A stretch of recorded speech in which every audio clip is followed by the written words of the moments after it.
हाँ, सब ने सर हिलाकर कहा, हम ताजिर हैं जनाब, हम बेगुनाह हैं। अली बिन सुफियान ने कहा, अपने हाथों की उल्टी तरफ मेरे सामने करो। पांचों ने हाथ उल्टे करके आगे कर दिए।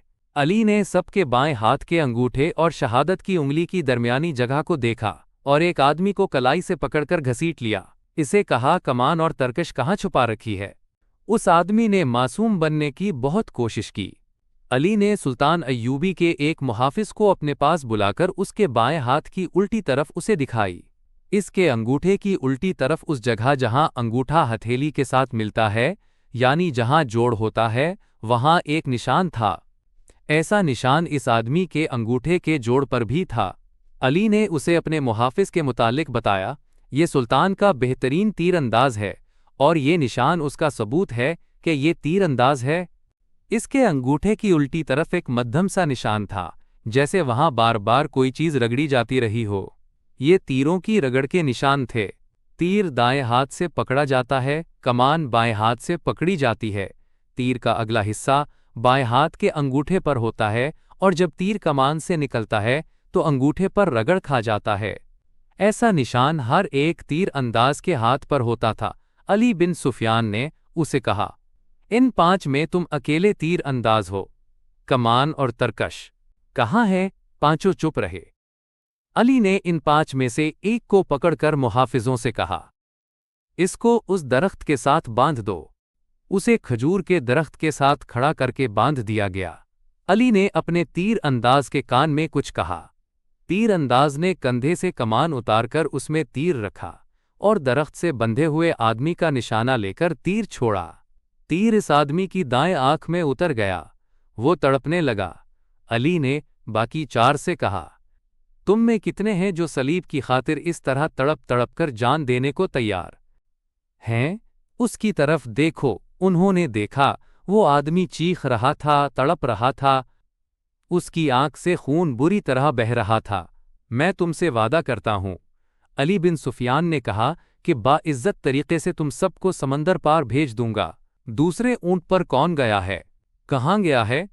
तुम्हारा अपना एक कमानदार हमारा एक ऊंट हमसे छीन कर ले गया है, एक आदमी ने कहा। और एक लड़की भी, अली बिन सुफियान ने कहा। थोड़ी ही देर बाद अली बिन सुफियान के फन ने उनसे एतराफ़ करवा लिया कि वो कौन हैं और क्या हैं, मगर उन्होंने ये झूठ बोला कि लड़की रात खैमे से भाग आई थी और उसने बताया कि सलाहुद्दीन अय्यूबी ने रात उसे अपने खैमे में रखा था। उसने शराब पी रखी थी और लड़की को भी पिलाई थी और लड़की घबराहट और खौफ के आलम में आई थी। इसके ताक़ुब में फ़ख्रुल मिस्री नाम का एक कमानदार आया और उसने जब लड़की की बातें सुने तो उसे हमारे ऊंट पर बिठाकर ज़बरदस्ती ले गया। उन्होंने वो तमाम बहतान अली बिन सुफियान को सुनाए जो लड़की ने सुल्तान अय्यूबी पर लगाए थे। अली ने मुस्कुराकर कहा, तुम 5 तरबियत याफ्ता अस्करी और तीर अंदाज और एक आदमी तुमसे लड़की भी ले गया और ऊंट भी। उसने उन्हीं की निशानदही पर ज़मीन में दबाई हुई कमान और तरकश भी निकलवा ली।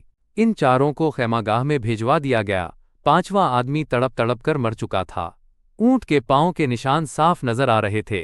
अली बिन सुफियान ने नहायत सुरत से 10 सवार बुलाए और उन्हें अपनी कमान में लेकर उस तरफ रवाना हो गया जिधर ऊंट गया था। मगर ऊंट की रवानगी और उसके ताक़ुब में अली बिन सुफियान की रवानगी में 14-15 घंटों का फ़र्क था।